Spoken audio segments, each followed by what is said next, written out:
Hi, my name is Julie Hayworth-Perman. I'm so happy that you guys are with us today.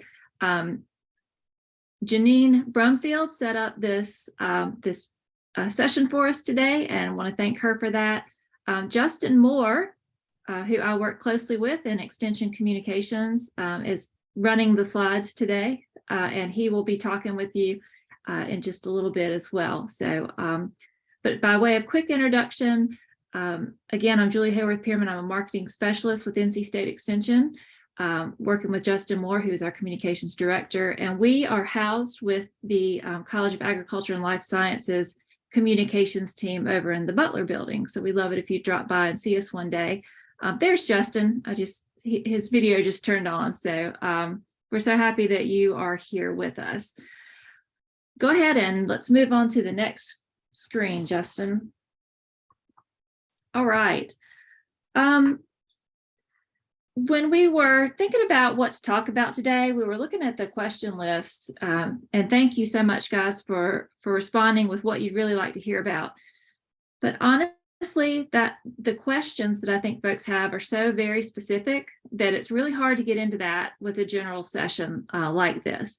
So I want to invite you to take note of my contact information. I'm also going to volunteer Justin and Janine for this purpose as well, and come to us with your specific questions. I know that I replied to one person today who had some very specific questions around marketing podcasts, and I would love to help with that effort.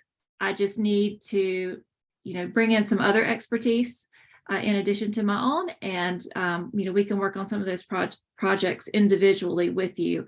So even if you're not in Extension, feel free to reach out. I love to talk about marketing and help people think through things. So today, what we're going to talk about is it's more of a general overview to marketing. And what we've tried to do in these slides is really to kind of take the business marketing concepts and really turn them into questions that you can ask yourself as you're going through to set up a program. Things that you can, sort of simplify what you're thinking about, since in a lot of cases, our expertise may not be in marketing. We have program area expertise, but we are asked to be marketers as well. It's not our day jobs, although it is mine. So we're going to go through these questions to help you get started. We're going to take a look at the 7 Ps. A lot of you have probably heard of the 4 Ps, may have heard of the 7 Ps. And really, that's kind of the marketing foundation from where the questions that we've set up for you, that's where it came from. After we get through that piece of it, I'm going to run through it pretty quickly. Justin is going to talk to you about resources that are available through Extension and through CALS that can help support your efforts. He's going to talk a little bit about best practices and some tips, and then he'll present you our contact information so that everybody knows how to get a hold of us with your specific questions. All right, moving on. Oh, I should mention really quickly, I've got the chat box open, but I may not see everything. So if you have a question and you want to ask as we go, that is fine. You can unmute and just ask, or you can just make note of it and hold it for the end. We will allow a little bit of time for question and answer. Okay, so what is marketing? One of the things I think people as a general rule know what marketing is. It's about getting the word out about your program, your product, your service, whatever it is you're offering. But really, marketing is the intentional suggestion or presentation of a transaction. So we are intentionally thinking about how to get someone to engage in that exchange with us. So that's pretty watered down. That's kind of at the heart of it. That's what marketing is. But I want to propose a little bit deeper definition. And this is really, this is my own definition. My background is I've worked for advertising agencies for about 20 years. And then I came over to Extension, and I've been with Extension, it'll be 5 years next week, I guess. So a lot of time behind me, which is amazing since I'm only 22 years old. But we have this sort of experience-driven definition, if you will. To me, marketing is the application of insight. So it's what understanding, what conclusions can we draw, what information can we access to really think about our audiences, figuring out who the best audience, the lowest hanging fruit is, and what they need, and then intentionally developing a plan that's going to connect what we're offering to meet those needs, or in some cases, desires. And then ultimately to evaluate our success for the purposes of retention. I know for extension, that's really important because we need folks coming back to us, and we want to be able to kind of cross-pollinate between program areas and so forth. But that insight, application of insight to intentionally identify, develop, and evaluate, that's really what marketing is at the end of the day. All right, and I promised some simple questions you can ask yourself to really sort of dig into the heart of what your marketing of your program might be. So let's take a look at the first one. You always need to set a goal. And that's simply, what do I need to accomplish? It sounds pretty simple, but honestly, this can be the hardest part of marketing, is really understanding, what do I have to do? Now, you may be working from a grant and you've made some promises in that grant application where you've said, I'm going to do X, Y, and Z. Of course, those are goals. That's important to think about. But ultimately, what you need to do is understand what success looks like. And you need to think about, why does it matter that I'm successful with this program? Sure, job security, that's probably part of it. But what is it at the end of the day that you're doing for the customer, that makes this an important thing, important product or service or program to offer to them? How long do I have to make it happen? When I was thinking about what kind of examples can I give, the thing that kind of came to mind to me was, what if my challenge is getting farmers in my community certified with a new pesticide? And I thought to myself, okay, so what does success look like? All right, well, clearly I need to get folks certified. Why does it matter? Well, it's a law. People need to know how to handle this chemical safely. Now, understand, folks, I don't know anything about pesticide certification. So if I'm kind of off on a tangent here, that's fine. You can let me know later. But maybe I have until May 1st to make this happen. So I really have to think about that timeline. You got to have these people certified, and I've got to do it before May 1st. Can I state a singular quantifiable goal? And guys, I should probably also add the word attainable goal there. That doesn't mean not to stretch. Of course, we want to stretch, but we also want to be realistic. Can I get 100% of the farmers in my county certified? Maybe not. There may be a lot of reasons for that. So, do your research, figure out what is actually doable, what's the best case scenario, and really try to establish goals around that. And then think about secondary goals. So in addition to getting folks certified, if I'm running a program on pesticide certification, just getting folks to participate, that's a goal also. Maybe people are going to take the program, and not everybody's going to necessarily pass a test that needs to be taken in order for certification to happen. I don't know how that works. But are there secondary goals that you should also consider? Program participation, or whatever that may be. Step 2 is product differentiation. And now I'm going to use language like product in here, now and again, but you can think of it as your program or a service that you're offering. It doesn't necessarily have to be a widget. But I just tend to use the word product as a loose general term.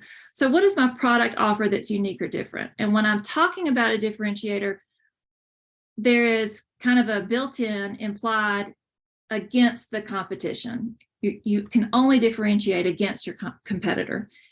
And when you're talking about trying to get folks to take an action, sometimes one of your biggest competitors is inaction itself, and then it becomes more of a social marketing challenge. So it's a little bit different, but what am I competing with? In the case of my pesticide certification, I'm competing with folks who don't feel the need to be certified. I'm competing with maybe there's a way to get certified through the internet.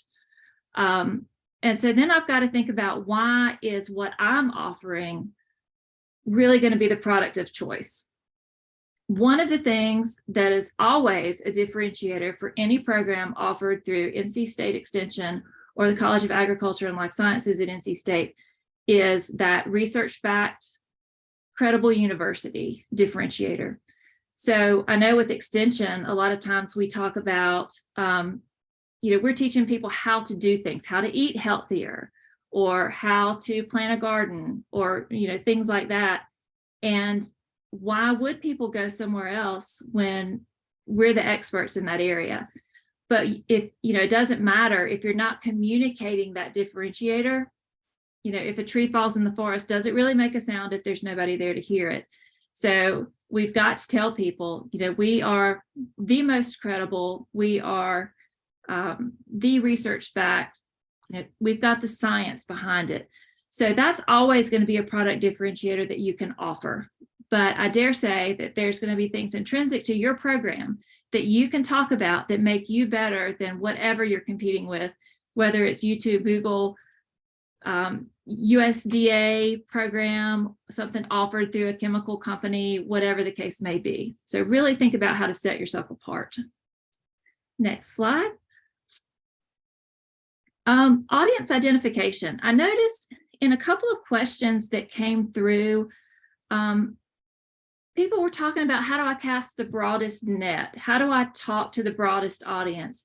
And I understand the desire and the appeal of that. But when you think about marketing, you need to kind of move away from that broadest audience and start thinking about really who is going to benefit from this the most. What group? We talk a lot about the lowest hanging fruit. So who's the most likely customer? And then who are the secondary or tertiary customers that you can appeal to?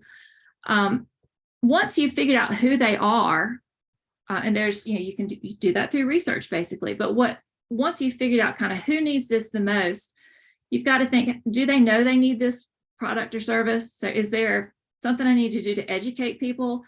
Do they know that their certification has to be renewed or established? What's the awareness level? You need to think about the values that drive this audience. If I'm offering a nutrition program, and these are folks who are maybe the audience I've identified, maybe it's single moms, and they're time deprived, and they have single income homes, so it's a little tighter on the purse strings at times.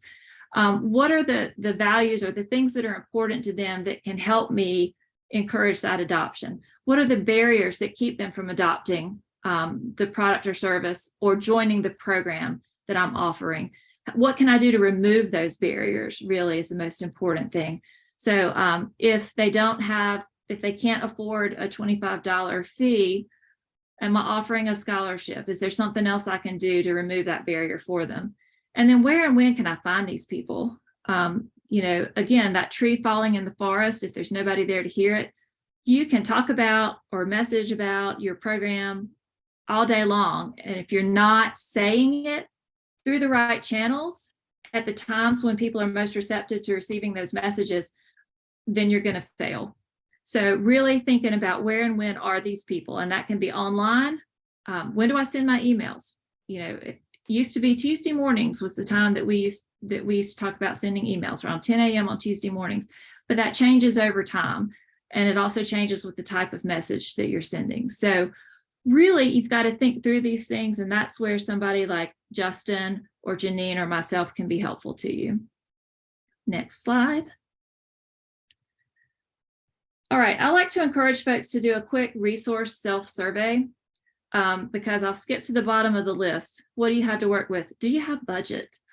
A lot of times getting the message out or promoting your program, it's going to take a little bit of money at times. But sometimes we don't have any money, and we've got to figure out other ways to do it. So what do you have to work with?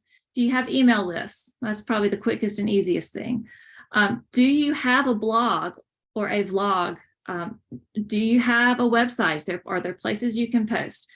Do you have the ability to create a landing page perhaps for your program? Are you using Evite? I know with the extension, we use Evite quite a bit. What social media channels do you have access to? And what is the following on those channels like? A lot of our extension folks participate regularly in newspaper columns or radio programs, or even several counties have like a regular TV presence. Or do you have relationships with folks in the media? how can you use that to your advantage? And then sometimes if you're coming up a little empty, do you have partners that have those resources? Who is out there that you work with regularly, or another organization that would benefit from your program that you can partner with to reach new audiences, or simply to kind of borrow upon their reach, if you will. And then, of course, the budget question always comes into play. Do I have anything to spend? Cost considerations, and I included this, even though it's not as much something that we have to think about with offering programs, but with traditional marketing, thinking about how to price is really important. And it's not just how much does it cost me to develop this product, but we also have to think about time and labor, materials and space. So with a program, do you have to rent space for the size of your, do you need an auditorium that maybe you don't have available for free? Are you going to have to pay for media? Do you need to buy some Facebook ads? Do you need to pay someone to develop some specific content for you? So a graphic designer, for example. Or if you don't have time to run social media yourself, do you need to pay somebody to manage your social calendar for a certain amount of time? And then finally, this one's really important, but do you have what you need in place to collect data or metrics? Sometimes certain subscription services are going to make that a whole lot easier for you. And if you think about that ahead of time, you're going to have a lot better opportunity to collect the right data. Next slide. Step number 6, developing a promotional plan. So really the question here is, how am I going to present my product or service or my program to the audiences that are going to care about it? And this is where we start talking about the creative piece. So the messaging, and really when we talk about messaging, it's a term that marketers like to throw around a lot, or communicators throw around a lot. It's really about figuring out that little nugget of truth that's going to connect your offer to your audience, and also show why your program is different or better from the competition. It also involves, in addition to what's that little thing that I need to say, what's that little nugget, how do I develop an appealing and recognizable look? I know everybody's heard, oh, it takes, repetition. You have to see a commercial 7 times before you're likely to act on it, or whatever the latest, greatest data on that is. But if you're not saying things the same way, if your look and feel is not the same, then do they really recognize that, is that repetition really happening? How many times do they need to hear the message to understand it, to recognize that it's coming from you, and so forth? And I would even say packaging and materials, branding is really important. You want people to understand that it's from NC State, from the College of Agriculture and Life Sciences. So really give some thought to how things look as you're working through a promotional plan. Schedules and timelines can't be overlooked. Can you go back real quick, Justin? Schedules and timelines can't be overlooked, because that's going to just keep you on track. And then ultimately, not only do you need a plan to gather metrics, but you need to have a schedule for gathering metrics, because one of the most important things when you're thinking about promotion is understanding what doesn't work. So if you're not seeing the numbers that you need, you stop and change gears, try something different. And if you don't have that sort of intentional, I'm going in and looking at these metrics regularly, then you're not going to have the opportunity, and ultimately you're going to waste time, money, effort, all of the above. All right, let's move on.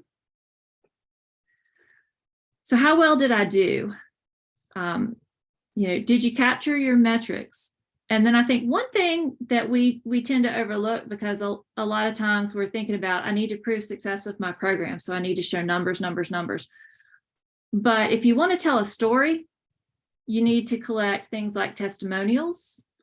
You need to collect pictures and make sure you have permission to use them. You really need to be thinking about the story aspect of your success. And ultimately, you want to write that success story. And do you have a plan to share it? Maybe you're entering it into the faculty system for tracking the stories you have to enter. But if you've got a really great success story, you want to make sure that Janine knows about it. You want to make sure that Justin and I know about it. So are you sharing it in the right places? Next slide. All right, so as promised, a little bit of true marketing speak here. These are the 7 Ps, and I think if you just look through them real quickly, you'll see that they're all represented in the questions that we've sort of outlined for you to ask yourself earlier. So your product, your audience, your people, how your product fills a need better than the competition. So that's your positioning. Place is basically where you're going to find your customers and when they're going to be receptive. Packaging, how you're going to present your product. Promotion, how are you going to drive immediacy and show value? And then ultimately price, which is your rate of exchange. So what they're going to give you back as a result. So 7 Ps fit into what we were showing you earlier. We're keeping it a little bit more simple with everyday language, but hopefully those questions can help guide you as you're thinking through marketing as you go forward. So I'm going to invite any questions, certainly, but I want to invite Justin to unmute, and he's getting ready to go through his part of the presentation. But add to the chat or just speak up for a second if you've got immediate questions.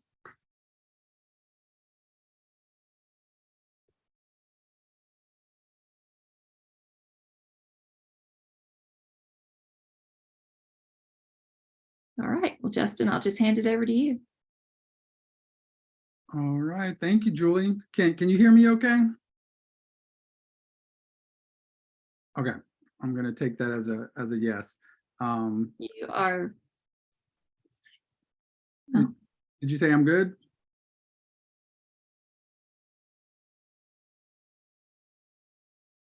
Okay, I think that was a thumbs up. Okay, that's a thumbs up. All right. Excellent segue. Well, thank you all for being here again. Just to briefly introduce myself in case a few folks joined late, I'm Justin Moore. I'm the Marketing and Communications Director for NC State Extension. Though Julie, she mentioned earlier, some of the specific resources and best practices that I'm going to go over, really, they're not extension specific. They apply to the entire college, whatever your appointment might be, academics, research, extension, they work regardless. And with that said, before we dive right into the resources, I did want to take just a moment to quickly, I guess, emphasize a point. So I think by now everyone's pretty familiar with the think and do tagline or motto or whatever we want to call it for the university, which, it makes a lot of sense. It encapsulates really the essence of everything that everybody does, right? From it's a combination of the ideas and the innovation, the strategy, identifying issues, plus, putting rubber to the road, right? Tangible results, transforming science into solutions for communities across the state. All of that combined is what makes us distinct and valuable and NC State. And, obviously you all know that a lot of time and thought and effort and resources go into making your programs and your efforts that comprehensive and valuable. And so I guess the moral of the story as we dive into the resources here is that same, I guess, comprehensive approach should be applied to marketing. It's very tempting, and we're guilty of this at times. Plates are always spilling over, and it's very tempting to dive straight into tactics.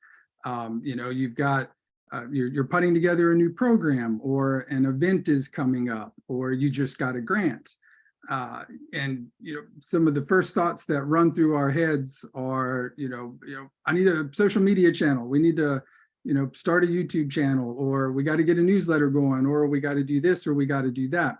And so what I guess I would say, just to reinforce and segue from Julie's part, is just to emphasize that thinking part, right? The planning, the strategy, because taking some time up front, especially when it comes to marketing, to think through those things that Julie was talking about will really save you time down the road, and help you prioritize limited time and resources that we all have. So with that said, kind of to put a bow on some of the steps and tips that Julie gave, we have, in case you're interested, marketing planning resources that can help you with this.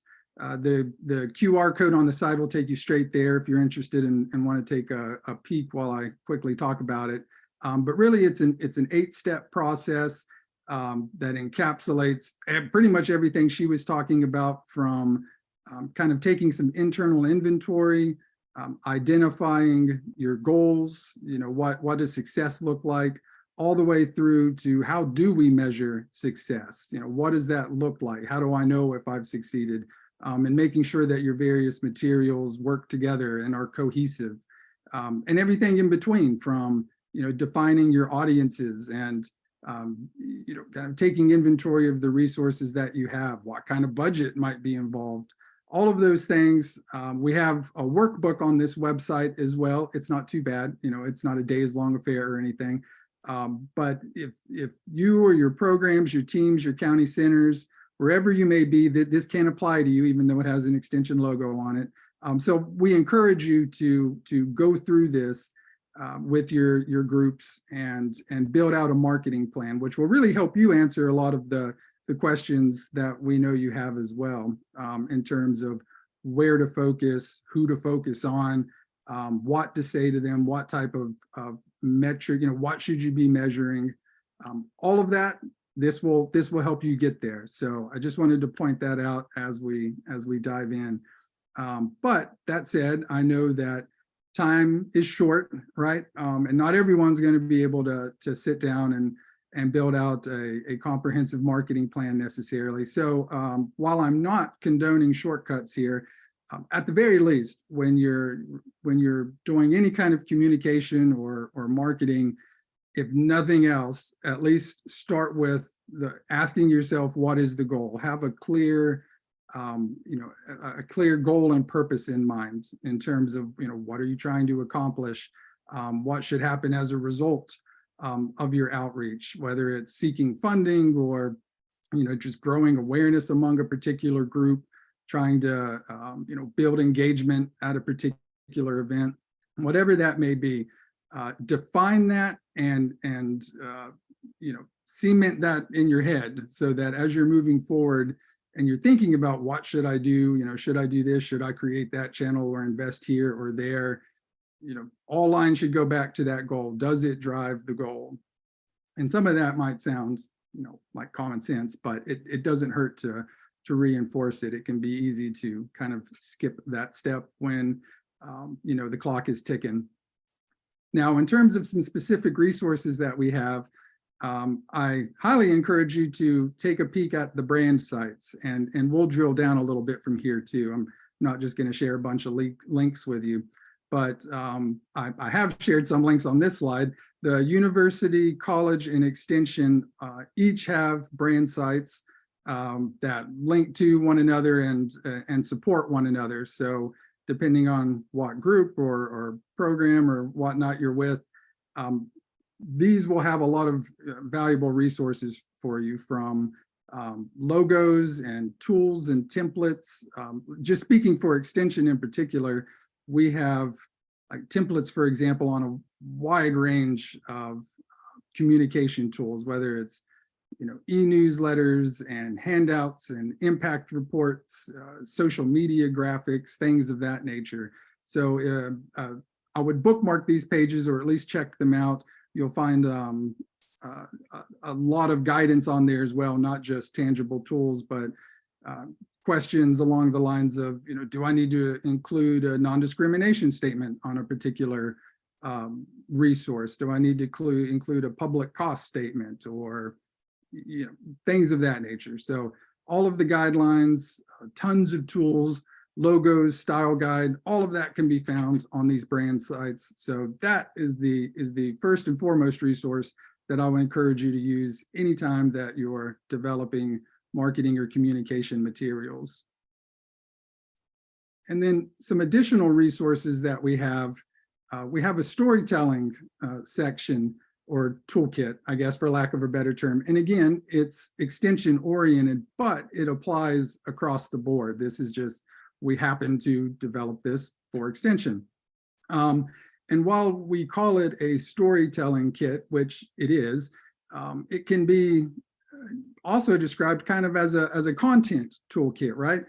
There's a lot of things going on across the college, a lot of great things. And some of the questions that we get and what we can just, tell through conversations is that, one of the hardest things to do is to frame up what's going on and to put, to take this big event or grant or initiative, whatever it may be. How do we distill that into, a meaningful, digestible message to share with our stakeholders and our audiences to get the word out? And in short, these some of the resources we have on here, we have a checklist and a story development worksheet. This will help you do just that. And again, with just a few quick steps from starting with your goal to thinking about who your audiences are, confirm your characters. That's referring to you, right? Who are the folks involved internally that need to be put out there? And then as far as stating the challenge and highlighting the impacts, we have to frame these things up in a way that's relevant to the end audience, kind of put ourselves in their shoes, right? In terms of, identifying or clearly stating the issue. There are water quality issues in so-and-so county, and we are doing, this character, Dr. Jones, is, partnering with the county to do testing for the next year or whatever it may be. But just remembering to make it, to clearly state the issue in a way that they understand, and then helping them understand the benefits. But anyway, the resources that we have on this site will walk you through that in a lot more streamlined way than what I just described. But I would encourage you to go there, even if it's not just an actual story for the website. If you're just looking for some helper guidance to frame up content, this could be inspiration for social media posts, for your newsletters. It's just a good kind of best practices guide for framing up content to go out to your audiences. And I'm bouncing around a little bit here, but I took a look at the questions that came in on the registration page. And like Julie mentioned earlier, there were a lot, and they were kind of all over the spectrum. And unfortunately, we can't really deep dive on most of them in this particular session. But as she mentioned, we do encourage you to contact us. We're here to help you with that. And I'll share more information about our teams in a bit. But one question that always comes up at least a few times has to do with social media. And again, we can do an hour plus on social media, no problem. But a couple of quick tips or best practices, just some sage advice. First off, don't feel like you have to join every single social platform or any social platform necessarily. Really, it all depends on who you're trying to reach, and thinking of going back to your goal. What are we trying to accomplish? And then your audiences, who do we need to reach to be successful? If the goal is to grow awareness in a particular county, for example, or there's an event that's taking place down east that's really only relevant to, that region or a few counties, local residents, then, you might not necessarily need to create a Twitter account for that, right? That might be something that can be covered with local radio or newspapers, newsletter. But thinking through that will help you determine if a social media channel is even necessary. And if one is necessary, then we have resources online. The QR code there will take you straight there as well. But it's on the brand sites that I shared earlier, specifically the extension brand site. We have some tools and resources up there too that will help you think through some of the more popular individual channels, the Twitters and Instagrams and Facebooks of the world, the types of audiences that tend to frequent and use those channels, so that as you identify your audience, you can fish where the fish are. And once you have decided that a social media channel is necessary. And this kind of goes for just digital content in general. And you all are probably aware of this, but it bears repeating that making sure that you keep content fresh and regular. And depending on the particular social channel that you're using, regular can be defined a little differently. For Facebook, it might be a little less frequent than Twitter just because of the format and how engagement works on that channel. A handful of times, maybe a week can get the job done. Whereas Twitter, it's more conversational, timely, in the moment. That's something where you probably want to be putting out, at least a tweet a day. And I won't go through all of these, but as you're on social media, it's definitely something to think about, is make sure that you're not just developing a social channel for the sake of developing one, and that you're going in the direction of your audience. And then once you're there, to make sure that you're scheduling content on a regular basis that's appropriate for that particular channel. Another question that we get a lot, and it's definitely very connected to social media, but across the board in general, is just kind of making sense of metrics. What should I measure when it comes to social media? Is it clicks, likes, follows? There are so many numbers out there, and we're all expected to report, but report what? How do we know what to capture and how to capture it? And not to start sounding like a broken record, but a lot of this, will depend on and can be determined by that marketing planning process. As you're walking through those steps from determining your goals and your audiences, and then based on that, your tactics. Do I need to be on social media? Is it a newsletter? Is, whatever it may be, depending on what you're doing, that will ultimately help inform the metrics that need to be collected. And I guess the key word here, I think, in terms of narrowing down what metrics matter, really is engagement. And that's kind of a broad, vague word, but to give a couple of examples, if you're doing a monthly newsletter or a weekly newsletter or something of that nature, then you want to try to find the metric that best exemplifies meaningful engagement, right? So say you send it out, to a couple thousand people and you get 1,000 opens. That's pretty good. That's a 50% open rate. That's, a lot of folks aren't going to get that. But even better would be clicks. If you have 6 or 7 stories in there, you're promoting an event, you're linking to resources.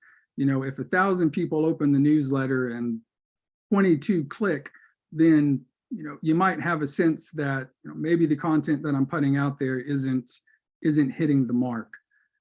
The same thing with social media, for example. Pick a channel, Facebook. Followers are great, or YouTube subscribers. That's great. We want those. We want folks to smash that subscribe button. And there's nothing wrong with reporting that, but probably a better measuring stick for engagement and how your content is doing would be likes and definitely shares. If someone takes the time to like something, it shows that they engaged with it, they appreciated it, they found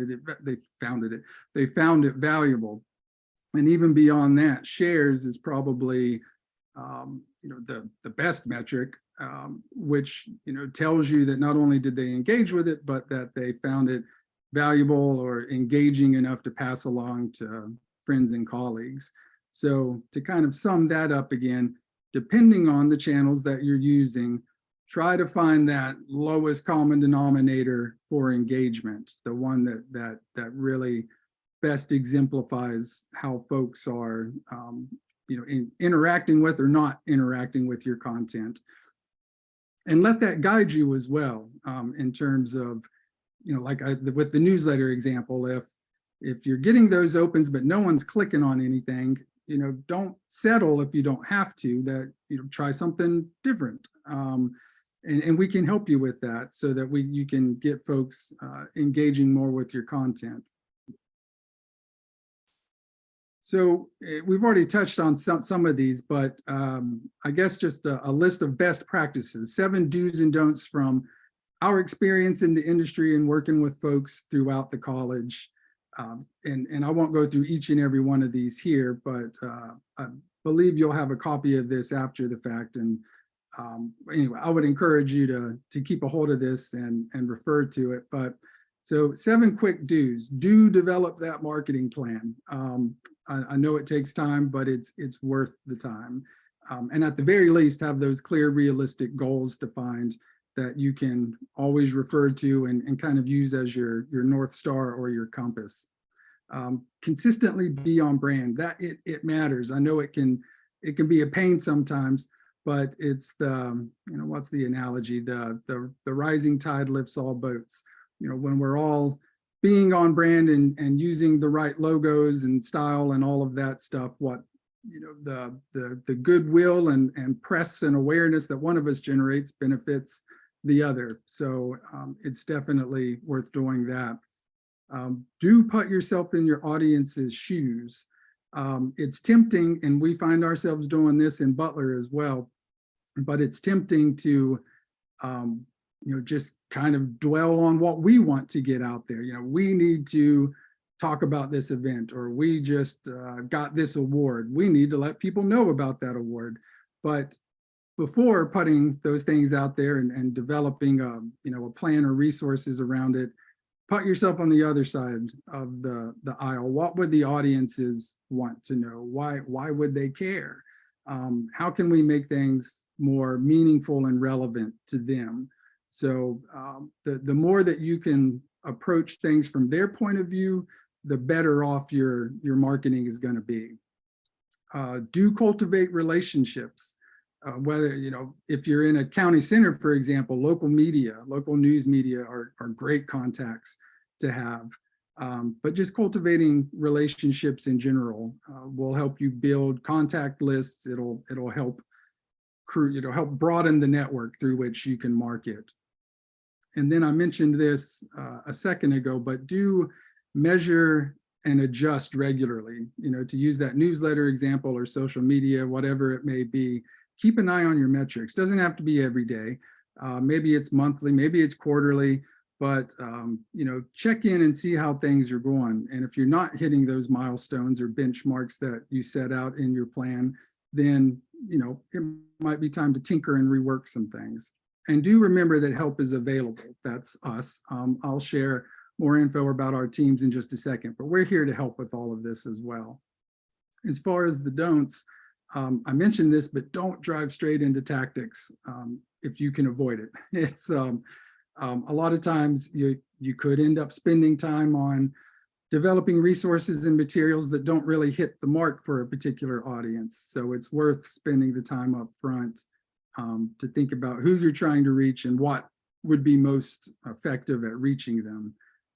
Don't wait until the last minute, if possible, especially to contact us for help. We want to help you. We do. And even if you do wait until the last minute, well, more times than not, we'll still help, but we can do a better job of helping, if we get a few weeks notice or something of that nature, and for your own benefit. Don't attempt to say and include everything in your marketing materials. Honing the message to those, to what's most timely and pertinent to a particular audience will serve you well. And that's where those story resources that I shared earlier can come in handy in terms of, framing a nice tight message that's gonna be impactful to folks. Don't do all the talking, do listen as well. Keep your ear to the ground, whether it's through social channels or just, focus groups is a very organized example. But community groups or the folks that you work with in terms of what are the issues, what are the questions that they have, just making sure that you're getting stakeholder input along the way. And we kind of touched on this too, but don't expect your audience to understand everything necessarily. We can get, and we do this too as marketers, we can get caught up in the sort of the industry jargon or lingo, or think that everyone knows what this acronym means, or just boil it down, right? Try to, we advise folks to try to develop materials on like a middle school reading level, that type of things to make sure that everyone can understand what's going on there. And then the menu bar is, is blocking the other one. I could not see it. There we go.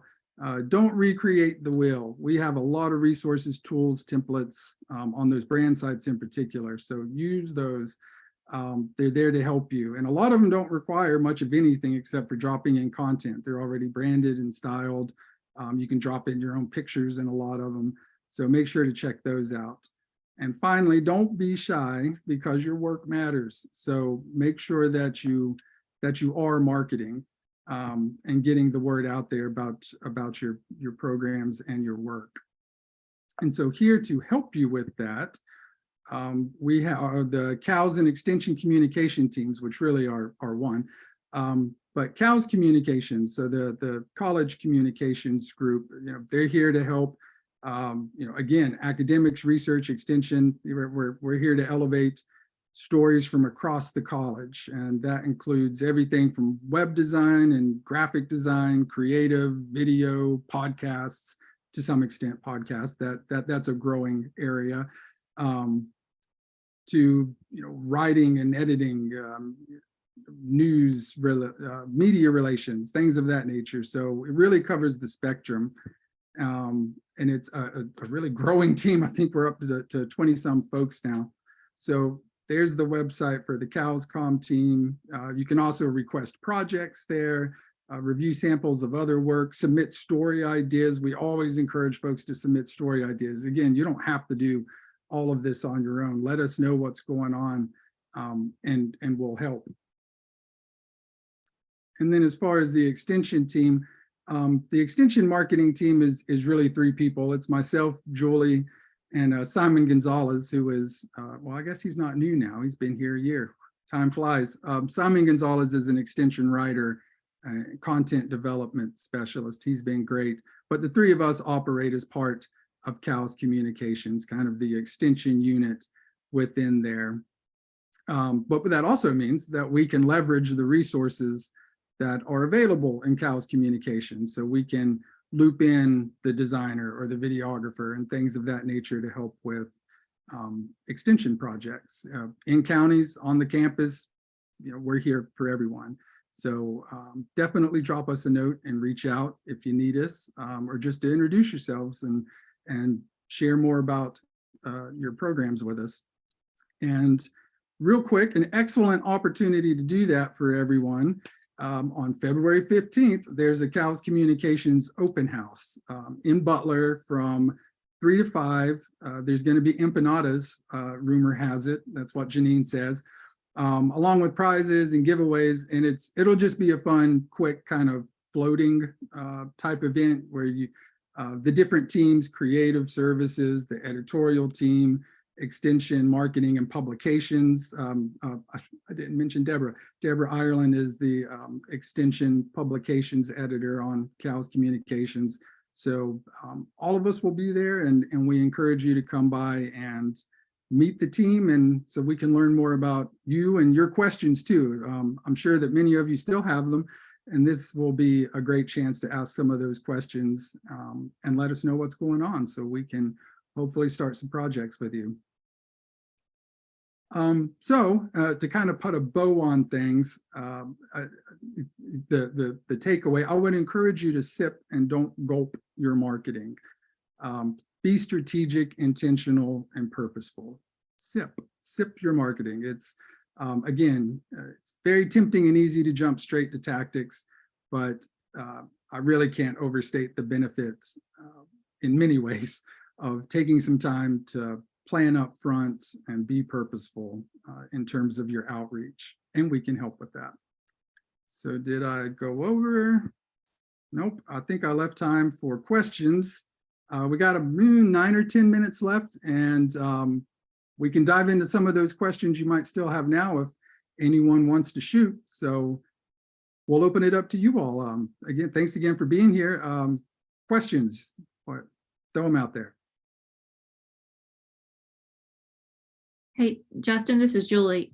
I just wanted to add real quick. I'm going to go through the list of questions that were submitted um, through the form and see, where I might be able to help folks and try to answer some questions through email. The questions around social media, that sort of thing, will probably wait until we get a new social media specialist in place, but I will try to follow up on all of those, and please reach out to me with specific questions as well, guys.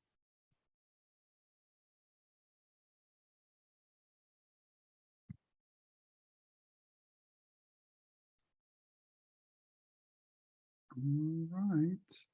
So no questions. Remember the do and don't list. Don't be shy if you have questions.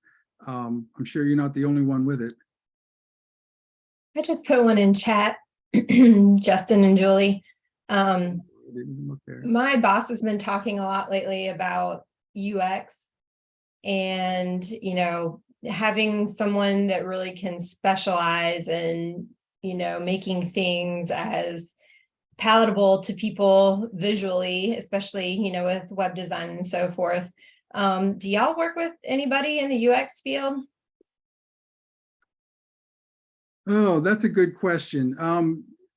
We can definitely help with that to some extent. We don't have a 100% dedicated web person. Have you reached out to CALS IT or anyone there about it? No, I haven't started the process. We just started talking about this. Okay. I mean, one of the IT groups, CALS or Extension IT, could almost certainly help. But I guess they might take a more technical approach with it in terms of the strategic marketing aspect of things. I would encourage you to include us in the conversation. I think a combination of, maybe a chat with someone from our team, with one of the IT folks and yourself, we could probably bang out some next steps there and get you where you need to be. Great. I think also university communications probably has a little more depth when it comes to user experience as well. So if you would like for us to help you make some connections there, just, let us know. Thanks.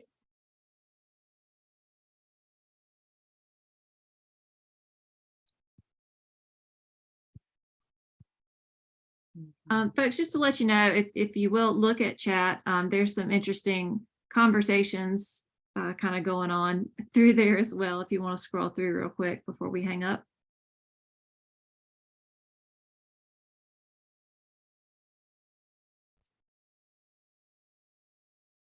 Hey all, this is Janine. Julie and Justin, thanks so much for kicking off the year with all of your marketing tips and tricks. As many of you know, being in the hot seat the first month of the year is not usually easy, and Justin and Julie have done it with grace, so thanks to you both. Well, you're very welcome. We're happy to be here. And Janine, you're a trooper. I think Janine's like in a dentist chair right now, getting a root canal or something. I can't believe you called in. That is a true warrior. Well, I'm not there anymore, but I was. And then, so usually in February, we hold a session about Day of Giving, but this year we're focusing on our open house.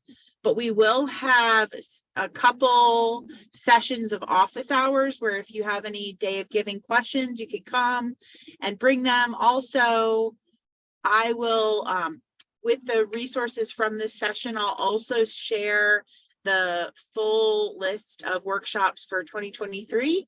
And we hope you can join us again. And to repitch it, the open house is on February 15th. And there's a Go link to register. It's go.ncsu.edu/CALS, C-A-L-S, Comm, C-O-M-M. Don't know, there's an S there. Open house. So it's also in Tuesday's Inside CALS materials. So, and you'll get it again because you'll be on part of the registration from this session. And again, thanks to Julie and Justin. Any more questions? and feel free to reach out to us on the site as well. We're around, so drop us a note anytime. Thanks, everybody. Thanks, gang. Hope it was helpful.